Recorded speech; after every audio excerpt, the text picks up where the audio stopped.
I'm Jean Vincent, Chief Executive Officer of SOCCA and AppScan. Merci pour l'entrevue, Jean. How have Indigenous businesses and the sectors they operate in been impacted by COVID-19? First of all, we have to recall that there are 54,000 Indigenous businesses across the country. 85% of them having less than 5 employees. Like all the other Canadian businesses of the same size that had to face the pandemic, Indigenous businesses also faced a number of unique challenges, including remoteness, lack of adequate infrastructure, lack of reliable internet access, that is absolutely necessary to support remote working, and finally, limited financial resources. So then, very quickly, NACA did an internal study within the network and found this. According to the members, 95% of AFIs indicated that their existing clients would be negatively impacted. 55% indicated that these impacts would be medium to high. All sectors are likely to be impacted, with a significant impact in tourism, accommodation, food services, hospitality, transportation, service, and retail trade. Also, regional impacts must be anticipated in the Atlantic provinces about the fisheries, and also in the oil and gas sector in Alberta. So this is what we heard from the 59 members of the network that is NACA. The federal government mandated NACA to manage a stimulus package to support Indigenous businesses worth over $300 million. How will the funds be used? At the end of March 2021, the NACA network should have made 6,000 emergency loans, representing about $200 million in terms of value. A small part of the budget of the $307 million will be used to support some AFIs that could face additional loan losses due to the COVID-19. Is the federal stimulus program fit for purpose over the long term? And how can it best be leveraged to support the growth of the Indigenous economy beyond COVID-19? We are grateful for what the federal government has made for us so far. However, we think that we could do more, we should do more, and that's why NACA recently wrote to the Minister of Finance in order to get some adjustments to the Indigenous Business Stabilizations Program. Among other things, we would like to increase the amount of emergency loans. Also, we would like to repair some discrepancies between our program and other federal measures that were announced, whether at the different regional levels or at the national level. And also, we would like to keep permanently the $307 million in order to recycle this capital into the network. The network has made up to 48,000 loans so far, valued at $2.7 billion in lending over the last 35 years. Despite this success, our budget has been cut by 70% over the years, while the Royal Commission on Aboriginal Peoples recommended that the government increase support by 5% per year over 30 years ago. So, keeping this $307 million within the network, I would say, would compensate for the past cuts.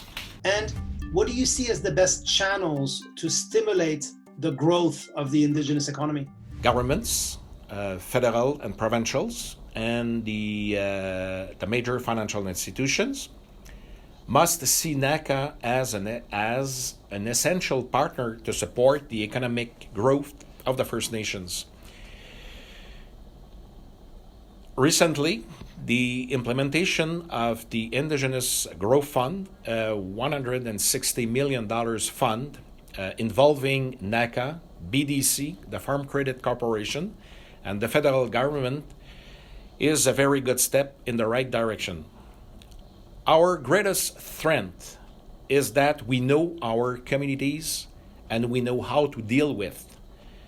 We are the best link between our entrepreneurs and the financial market. And what type of financial tools are being developed to support the Indigenous economy in new and better ways? In 2005, we created AppScan. AppScan has the capacity to issue bonds in order to raise capital in the form of loans.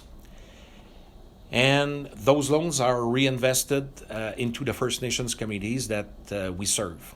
AppScan is designed also to offer a very unique First Nations housing program to make housing loans adapted to the circumstances of First Nations. Loans for acquisition, construction, and renovations of family residences are based on the repayment capacity and home equity value. AppScan, it's very important here, AppScan does not require Band Council's guarantees, unlike Canadian banking institutions. AppScan and partners, including, among others, Social Finance with the McConnell Foundation, Casgrain Group, that is based in Montreal, Indigenous Services Canada, and CMHC, are putting forward a proposal to revitalize and transform Indigenous housing. It's designed to replicate and accelerate a proven, sustainable, and fiscally responsible model with shared personal, lender, market, and government responsibility for housing outcomes. So far, AppScan has made 28 bond issues representing $44 million capital raised. On the other side, AppScan made close to 200 loans valued at $47 million in 7 communities with no losses and no arrears since the inception. We have proved that First Nations is an excellent market as long as you know this market well and have the right tools to serve it. And this is precisely our strength. Looking forward, what must be done to go from speaking about Indigenous economic reconciliation to actually taking concrete steps to achieve it? So about economic reconciliation, so we have been talking a lot about that over the last years. But I hope that we will go from philosophy to practical things eventually.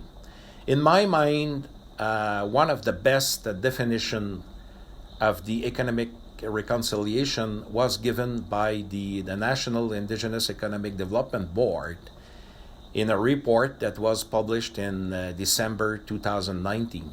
The report turns around 4 key recommendations based on common themes and issues raised during the 3 forums.